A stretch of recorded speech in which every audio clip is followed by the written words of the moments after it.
Hello students, आज की video में हम सॉल्व करने वाले हैं प्रॉब्लम सेट 1।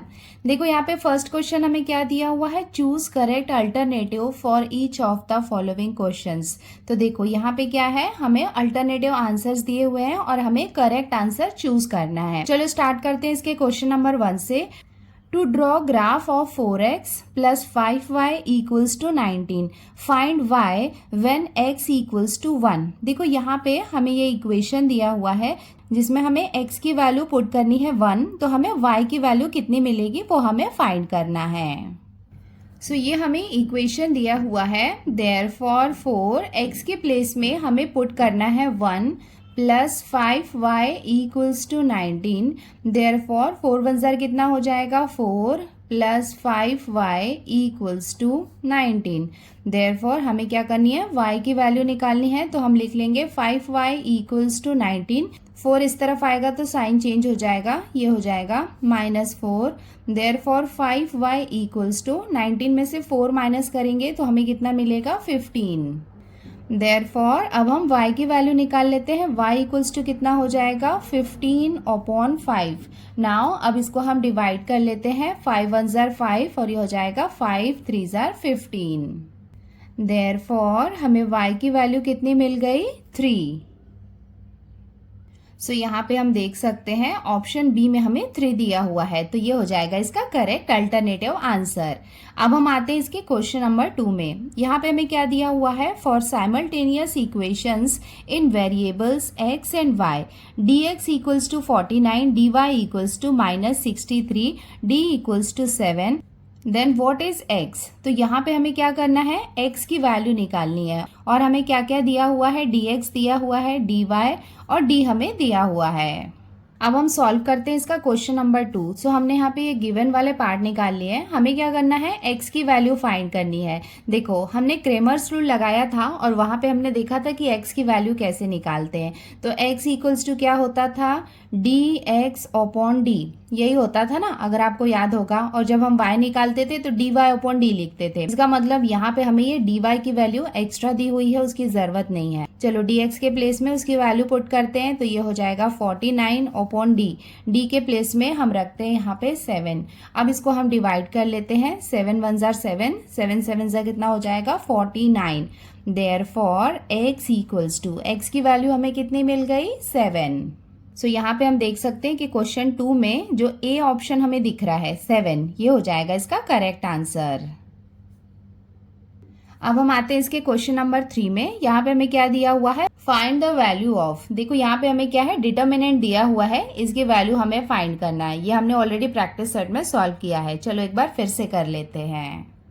सो ये हमने डिटर्मिनेंट को लिख लिया है, इक्वल्स टू, देखो अगर आपको याद होगा तो यहाँ पे हम क्या करते हैं, क्रॉस मल्टीप्लिकेशन करते हैं। तो चलो कर लेते हैं। 5 को यहाँ पे हम मल्टीप्लाई करेंगे -4 के साथ में, उसके बाद माइनस साइन आता है। देन उसके बाद 3 को हम मल्टीप्लाई करेंगे -7 के साथ। माइनस वाले नंबर को यहाँ पे हम ब्रैकेट में लिख रहे हैं, इक्वल्स टू 5 4 ज़र कितना हो जाएगा, 20। तो ये हो जाएगा 20, बट ये क्या रहेगा, -20 रहेगा।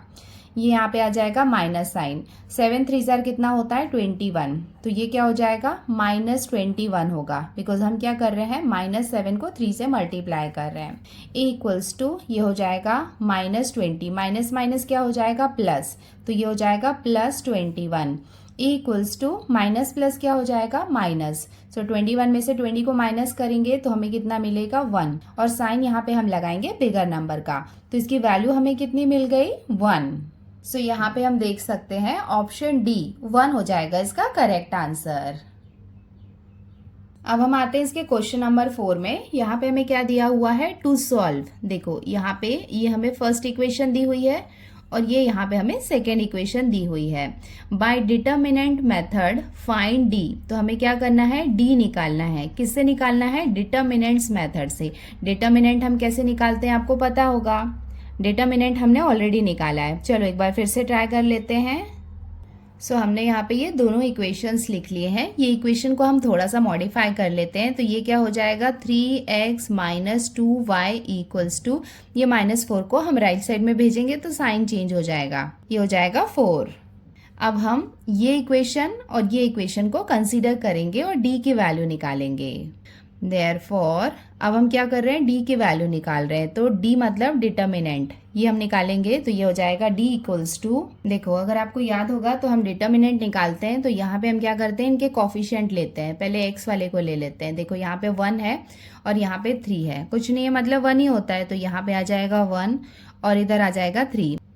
ये इक्वेशन को हम नहीं देखेंगे, इस इक्वेशन को देखेंगे बिकॉज ये जो है इससे हमने मॉडिफाई किया है। अब हम देखते हैं y का कोफिशिएंट, यहाँ पे कुछ नहीं है मतलब क्या आएगा, 1 आएगा। यहाँ पे y के साथ क्या है, -2 है, तो ये हम लिख लेंगे -2 इक्वल्स टू, अब यहाँ पे हम क्या करेंगे, क्रॉस मल्टीप्लीकेशन करेंगे, तो 1 को हम मल्टीप्लाई करेंगे -2 के साथ में, -1 को हम मल्टीप्लाई करेंगे 3 के साथ में। यहाँ पे वैसे ब्रैकेट लगाने की ज़रूरत नहीं थी, तो -2 को 1 से मल्टीप्लाई करेंगे तो 2 1 ज़र कितना हो जाएगा 2, तो ये हो जाएगा -2 और ये हो जाएगा -3 1 ज़र कितना हो जाएगा 3 इक्वल्स टू माइनस माइनस क्या हो जाएगा, प्लस हो जाएगा। सो 3 + 2 कितना हो जाएगा 5, बट साइन यहाँ पे लगेगा माइनस साइन।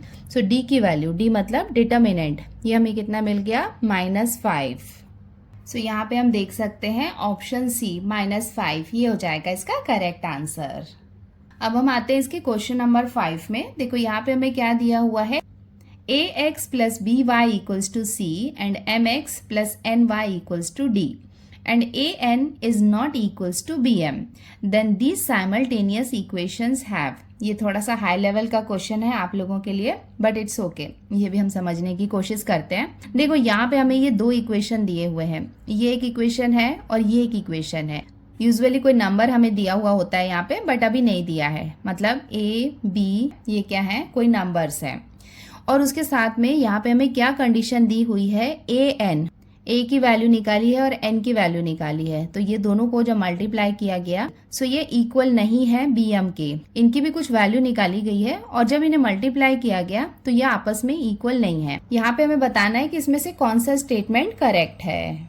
सो हमने यहाँ पे ये दोनों इक्वेशंस को लिख ली है एंड उसके साथ में हमें कंडीशन क्या दी हुई है कि जो an है ये इक्वल नहीं है bm के, ये हमें दिया हुआ है। देखो अभी हम क्या करते हैं, यहाँ पे इसकी वैल्यू निकालने की कोशिश करते हैं। देखो d जो है, d क्या हो जाएगा, यहाँ पे क्या है am है, तो यहाँ पे हम लिख लेंगे am और इधर क्या है bn इक्वल्स टू, यहाँ पे हम क्या करते हैं, क्रॉस मल्टीप्लीकेशन करते हैं, तो ये क्या हो जाएगा an माइनस, ये आपस में मल्टीप्लाई होगा तो ये हो जाएगा bm।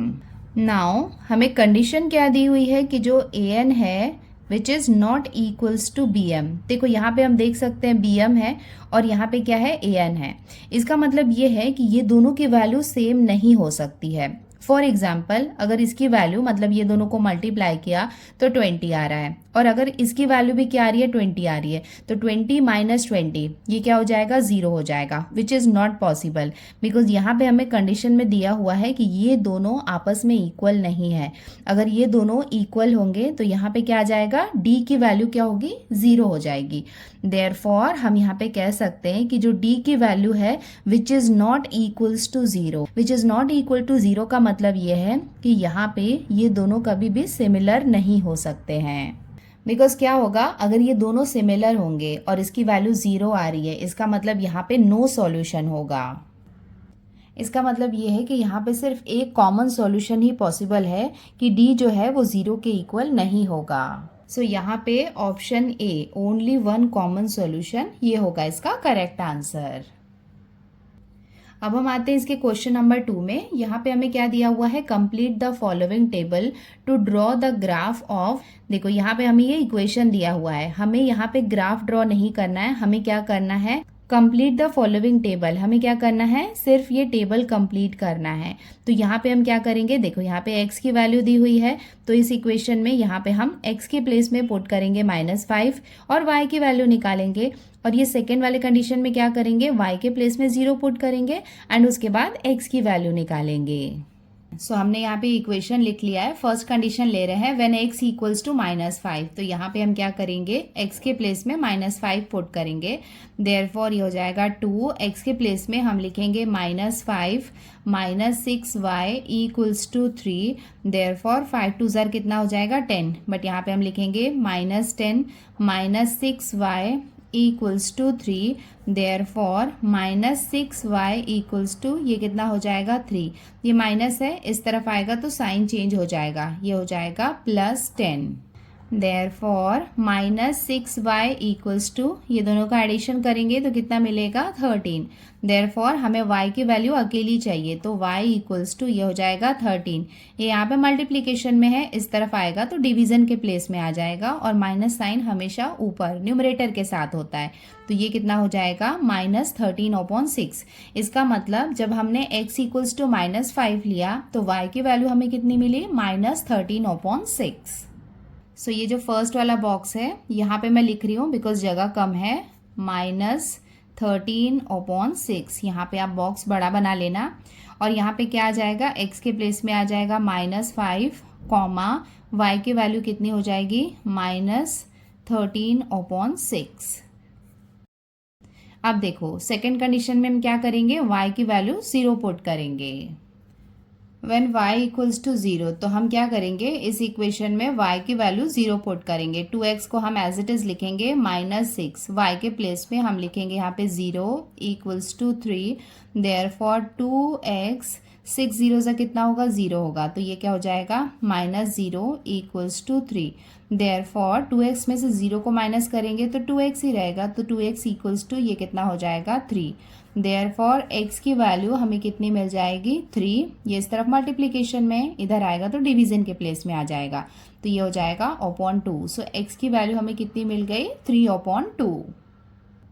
सो यहाँ पे बॉक्स में हम लिख लेंगे 3/2, और ये क्या है 0 है, यहाँ पे भी हम लिख लेते हैं बॉक्स के अंदर 3/2, y की वैल्यू कितनी है 0, और ये हो जाएगा इसका आंसर। देखो बच्चों, ऐसे क्वेश्चंस आते हैं एग्जाम में, ये हमारा लास्ट ईयर का ही पेपर है, जो 2025 में एग्जाम हुआ है ना, उसका ही पेपर है, और इसका सॉल्यूशन भी मैंने आपको शॉर्ट्स में बना के दिया है।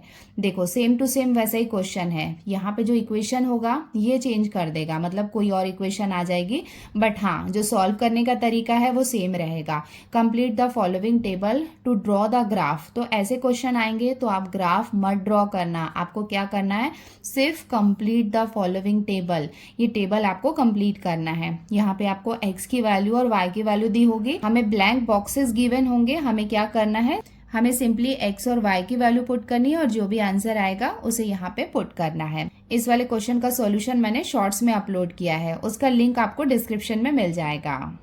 सो आज के लिए इतना ही। आज के वीडियो में हमने सॉल्व किया प्रॉब्लम सेट 1 का क्वेश्चन नंबर 1, जिसमें हमने कवर किया 5 multiple choice question. Question number 2, complete the following table.